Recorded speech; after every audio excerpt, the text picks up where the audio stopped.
Bonjour à tous. Dans cette vidéo, je vais vous présenter trois éléments qui sont la création d'une liste déroulante, la fonction index et la fonction équive. Avec ces trois éléments, cela va nous permettre de travailler sur un exercice qui est présenté ici et dont l'objectif est de trouver un montant à payer en fonction d'une ville choisie. Donc, ce sont des locations journalières et du nombre de chambres. Donc, ici, j'ai 4 villes à disposition, 3 types de locations pour chaque ville, donc soit une chambre, 2 chambres ou 3 chambres. Et mon but, c'est de trouver le montant à payer. Donc, pour faire cet exercice, je vais travailler en 4 étapes. Première étape, création des listes déroulantes, que j'avais déjà fait dans d'autres vidéos, mais ce sera un bon résumé. Deuxième étape, c'est utilisation de la fonction index pour trouver les montants, le montant à payer. Troisième étape, c'est la fonction équive pour aller rechercher la ville ou les chambres, par exemple. Et quatrième étape, c'est fusionner à la fois la fonction index et la fonction équive. À tout de suite. Dans cette première partie, je vais créer des listes déroulantes. Donc, pourquoi créer des listes déroulantes? Pour éviter de mal orthographier, par exemple, les villes. Donc, dans cet exercice-ci, j'ai 4 villes. Je vais créer une liste déroulante par rapport aux 4 villes pour choisir la ville que je désire. En fonction de ça, j'aurai une deuxième liste déroulante qui sera la location choisie, 1 chambre, 2 chambres, 3 chambres, même chose, je vais faire une liste déroulante pour ces 3 éléments. Ainsi, je pourrai chercher le montant à payer en fonction de la ville et en fonction du nombre de chambres. Donc par exemple, si je prends Bruxelles avec 1 chambre, je sais que le montant à payer sera de 90 €. Donc pour faire la première liste déroulante pour la ville, je sélectionne la cellule dans laquelle je vais faire ma liste déroulante, donc la cellule B11 dans ce cas-ci. Je vais dans l'onglet Données, je vais dans le groupe Outils de données, je vais choisir Validation des données. Je vais prendre le critère de validation Liste et je vais chercher ma source. Donc moi, ce que je veux, c'est avoir toutes les villes, donc je vais aller prendre de la cellule B5 jusqu'à la cellule B8. Et je valide, je fais OK. Donc maintenant, j'ai ma première liste déroulante qui est faite, en ayant les choix des différentes villes. Deuxième liste déroulante, c'est la location choisie, donc même principe. Je vais dans Données, Validation des données, Liste, ma source, là ce sera les 3 éléments, 1 chambre, 2 chambres, 3 chambres. Donc je vais sélectionner de la cellule C4 jusqu'à E4. Je fais OK, je valide. Et donc maintenant, je peux choisir le nombre de chambres que je désire. Donc je vais prendre une chambre pour montrer. La première partie est faite. Nous allons passer maintenant à la fonction index pour aller rechercher le montant à payer. À tout de suite. Donc pour la deuxième partie, je vais devoir aller rechercher le montant à payer qui sera établi en fonction de la ville choisie et de la location choisie. Donc je vais démarrer avec la fonction index pour vous expliquer, et je vais faire cette fonction index de façon manuelle. Donc c'est-à-dire que je vais choisir Bruxelles, 1 chambre et rien d'autre.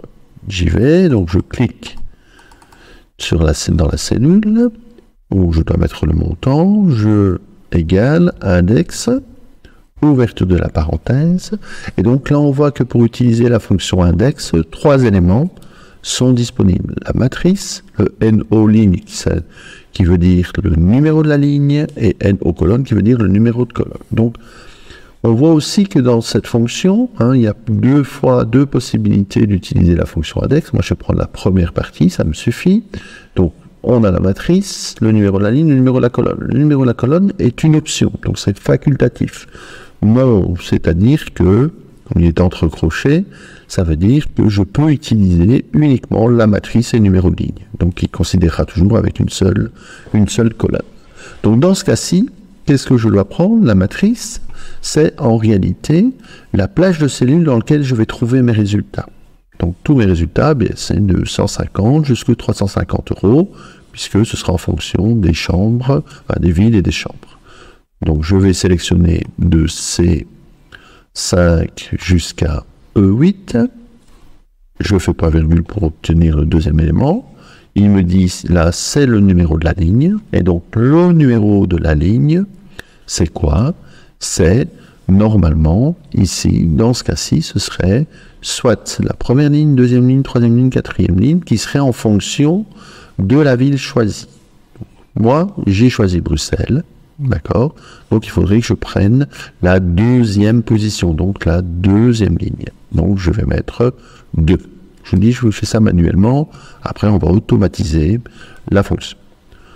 Troisième élément, point virgule, passer au troisième élément, c'est le numéro de la colonne. Donc, j'ai besoin pour la colonne, soit la première colonne, deuxième colonne, troisième colonne. C'est par rapport toujours à la matrice. Hein. Il y a possibilité que d'avoir que 3 colonnes dans ce cas-ci. Donc moi, je vais chercher une chambre. Donc, une chambre, ce serait donc la première colonne. Donc, je vais sélectionner 1. Je vais écrire 1. Et donc, j'ai dans ma matrice, je vais aller chercher la deuxième ligne et la première colonne. Donc, normalement, il devrait me noter 90 €. Donc, je valide et il me met effectivement 90 €. Alors, ça, c'est parce que j'ai fait ça. Donc, manuellement, j'ai choisi la deuxième ligne, première colonne. D'accord? Maintenant, ma liste déroulante, si je la modifie, si je prends Rome, eh bien, le montant ne change pas pour autant. Il devrait normalement me mettre 280 €. Donc, il faudrait que, manuellement, j'aille changer la ligne et mettre la ligne 3 pour qu'il puisse aller mettre les 280 €. Donc, on va passer à la deuxième étape, à la troisième étape, qui est la fonction équive, qui va pouvoir donner la position de la ville dans mon tableau et la position des chambres, la position d'une chambre, du nombre de chambres dans mon tableau aussi. À tout de suite. 1, 2, 3. Donc nous sommes ici à la troisième étape qui est l'utilisation de la fonction équive. Alors la fonction équive permet de faire quoi? C'est de donner la position, comme je le disais avant, c'est de donner la position, dans ce cas ici, de la ville choisie dans le tableau. Donc ici, si je choisis la ville Bruxelles, dans ma liste déroulante, eh bien, il va aller me rechercher dans le tableau, du moins dans les cellules où on a toutes les villes, la position de Bruxelles. Donc, ici, dans ce cas-ci, on a 4 positions. Eh bien, Bruxelles aura le numéro 2, ce sera la deuxième position si j'ai démarré de Paris jusqu'à Luxembourg. Donc, on va essayer. Je fais égal. Je vais chercher donc la ville. Donc, je vais prendre équive. Donc, pour équive, 3 éléments. La valeur cherchée, le tableau dans lequel on va faire la recherche et le type. Le type est un argument facultatif, donc une option. Donc cette option, moi j'utilise, vous le verrez, on va mettre 0 pour qu'il aille rechercher le texte exact ou le nombre exact. Donc ici, si je mets Bruxelles, d'accord, eh bien il doit aller me rechercher exactement le mot Bruxelles qui se trouve dans les cellules. Voilà. Donc, valeur cherchée, je vais faire équive, ouverture de la parenthèse, premier élément. Valeur cherchée, c'est ce que j'ai choisi dans la liste déroulante, en Bruxelles. Mon tableau, donc point virgule, pour aller chercher le deuxième élément, qui est le tableau de recherche. Donc, je vais aller chercher Bruxelles dans quoi? Alors, toutes les villes disponibles. Donc, je vais aller chercher de la cellule B5 jusqu'à la cellule B8. Voilà. Troisième élément pour équive, c'est est-ce que je vais aller chercher la correspondance exacte. Si j'avais des noms, je pourrais dire, mais je vais chercher l'élément qui est le plus près du nombre que j'ai mis, par exemple, ou même du texte. Mais bon, voilà, ici, dans ce cas-ci, c'est la correspondance exacte, donc je vais mettre 0. Donc, ici, comme j'ai été chercher Bruxelles, ici, il a été chercher Bruxelles dans les 4 éléments, 4 villes disponibles, il a dit, eh bien, Bruxelles se trouve en 2e position. D'accord? Si j'avais mis une autre, j'avais mis Luxembourg, eh bien, il va aller me chercher le Luxembourg dans ceci, donc il me dit que c'est en 4e position. Voilà. Je vais revenir sur Bruxelles, comme ça on a la même chose. Et vous remarquez ici que ce fameux équive, eh bien, c'est finalement l'élément dans l'index, hein, la 2e, pour trouver la ligne. Donc, je vais faire la même chose pour aller chercher le nombre de chambres. Donc, je vais faire égal équive, ouverture de la parenthèse. La valeur cherchée, c'est ma liste déroulante, hein, c'est le résultat de ma liste déroulante, B13, point virgule.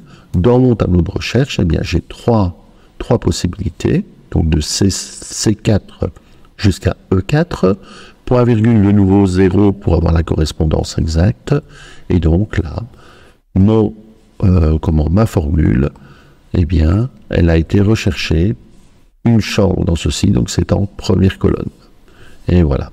Donc, pour la fonction équive, c'est terminé. Nous allons passer à la 4e étape, en fusionnant index avec équive. À tout de suite. Donc pour cette 4e partie, je vais plutôt fusionner la fonction index avec les 2 fonctions équive que l'on a utilisées pour aller chercher automatiquement la ville et le nombre de chambres. Donc index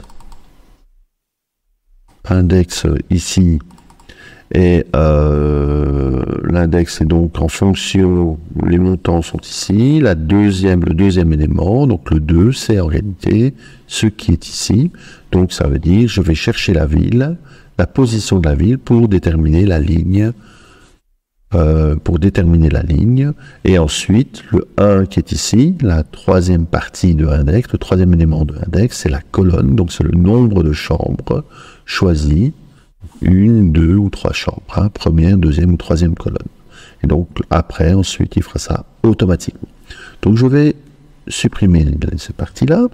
Donc j'ai le tableau, index, je vais chercher le numéro de la ligne, donc je vais reprendre ce qui est ici, donc c'est équive, ok, équive, la valeur cherchée, je vais le refaire, c'est Bruxelles, d'accord, point virgule, par rapport à toute ma liste, la liste complète des villes, point virgule 0, je ferme la parenthèse, et donc comme ça, ça va permettre de chercher la ligne.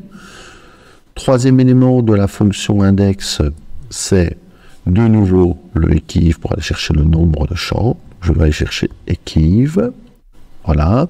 La valeur cherchée, c'est ma liste déroulante.